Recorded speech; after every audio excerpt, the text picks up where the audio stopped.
My name is Gus. I live in a bus. I travel to take pictures of beautiful people, beautiful places, and I share my experiences with you. So let's go. So I'm going for a walk in the woods. Very pretty place in the winter. In the summer it'll be all covered in greenery and we won't be able to see anything. But this is what it's looking like today. Well, I'm trying to walk this trail and do a video. It seems to me, I mean, it's a beautiful place, as you might be able to see from behind me, etc. I'm in a great spot. However, it's Sunday and there's a lot of traffic, a lot of people going back and forth, walking by with their dogs and stuff like that. So I picked a spot on the trail instead of walk the trail with you. Besides, I'm getting out of breath if I climb too many hills. So this is where I'm standing. It's actually a very beautiful spot. Nice place to be communicating with anybody.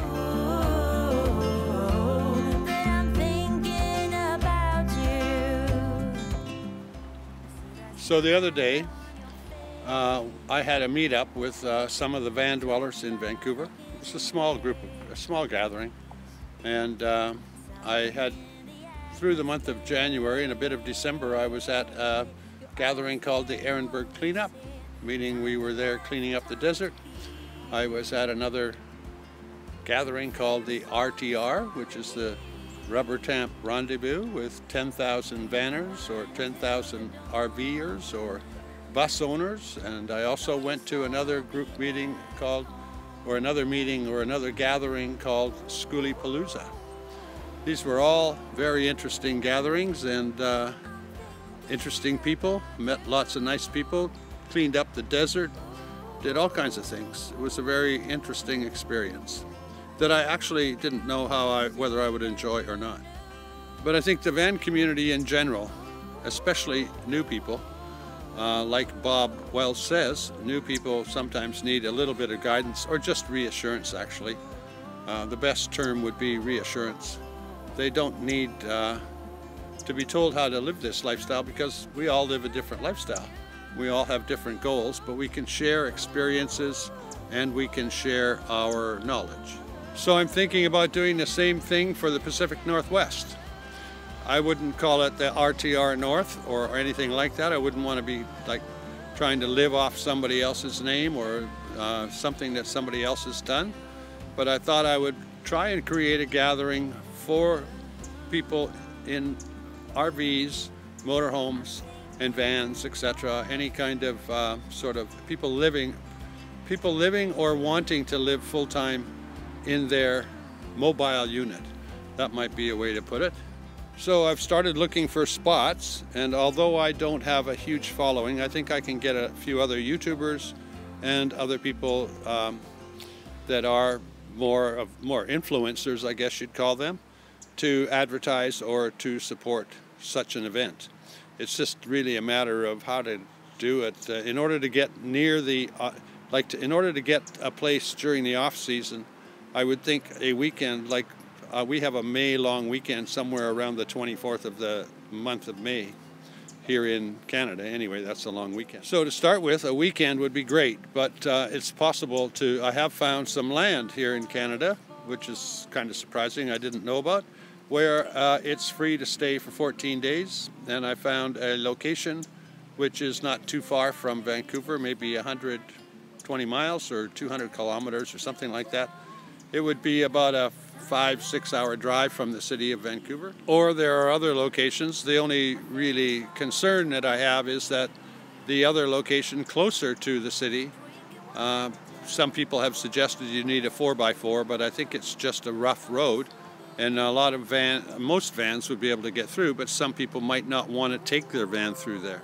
So I want to start to open up a dialogue, and I'm going to start a dialogue with other vanners about such an event. I don't know what we'd call it. I have no idea. We call it, people who live in vans call themselves van dwellers, but you know, RVers call themselves RVers. I think we could call ourselves some kind of nomadic, like Northwest nomadics.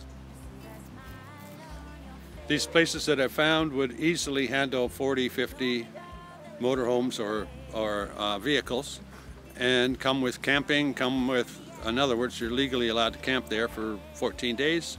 A lot of them come with, what do you call them, outhouses or toilet facilities. And, you know, beautiful BC. There's almost no way you can find an unattractive or unkind spot to live. So in this video, I'd like to, if anybody is in BC or in northern Washington, we could also consider spots in northern Washington that can help with locations, or is interested in basically coming. I'd like to have comments, or I'd like to have anybody with actual real data, or like a link, could send it to me in their email. That would be the best way. Trying to do this video here is crazy because I get to make a few statements and a few sentences, and then along comes a dog and a owner, and then another people coming along behind that. So some of these clips are like 2 minutes apart. So the object of the event, since it's going to be small and regional, certainly people from the East Coast aren't likely to come unless they happen to be out here. The object of the event is to help people build their vans, learn to build their vans, learn about things like solar panels from others who are using them rather than from salesmen, etc. Gain from the experiences and learn to meet some new friends and gain experiences from them. And all around, good time for everybody. Some place where we can park, build a campfire, hang out for a few days, get to know each other a little bit better than what we do at these sort of afternoon 2-hour or 4-hour van meetup meetings. It would be way better to hang out with people and get to know them a lot better. So it's just something I'm floating around in my head. I've got links to a few places that actually will work. When I say there's 14 days, I think our meetup would be, I don't know if a whole week is maybe not thinking too big, but possibly a week is even too long to consider. But if we did it on a long weekend, we would be able to have people visit for at least 2 or 3 days, a huge number of people. And if we hung around for a week and ran the event for a week, we would have people coming and going and a much larger number attending.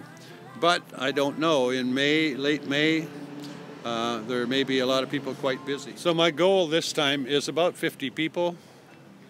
When I say that, 50 people might be 25 to 40 campers, that kind of 25 to 40 vehicles of some sort. Maybe some people in cars and tents. We don't really know, but everybody would be invited. I just have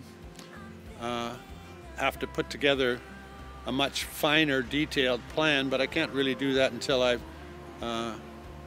got the help and support of some of the other YouTubers. If you know some YouTubers in the Pacific Northwest, please refer them to this video so that we can start to get together and start to put some kind of a package together that will make sense for all of us. I have a few friends that I'm familiar with in this area, and I can contact them, but I'm going to ask my users and others, especially those who subscribe to another van dweller or bus owner or whatever. If you follow other people, make a suggestion to them that they perhaps come to this channel and start to talk to me. All I want to do is get it together, like get it organized, and I'm sure there are better organizers, but I want to get the people together so that we start to discuss a date and a location. This video might be completely crazy because there may be nobody interested in it, but it's something I'm working on, and people who are interested in living in a van or living in a bus or a bread truck or anything, an RV, if they're interested in coming, I'd like to hear from them.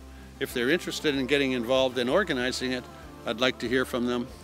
And like I say, I'll start to contact some of the people that I know of as soon as I get back to the truck. So instead of looking at my talking head, I'm going to show you, walk down the steps a bit, show you a little bit more about this spot that I'm walking through, the park that I'm walking through.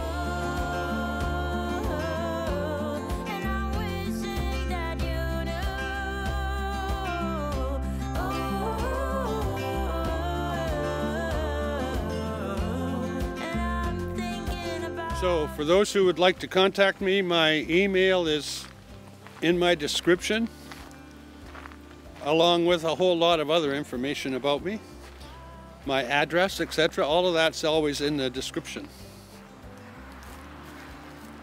So as usual, I'm going to ask you to subscribe and press the bell button. But definitely, if you're interested in a meeting or gathering of van dwellers or RVers in the Pacific Northwest, either in Washington State or southern BC, please subscribe and push that bell button. And I'll keep you informed with developments as they take place. And see you tomorrow.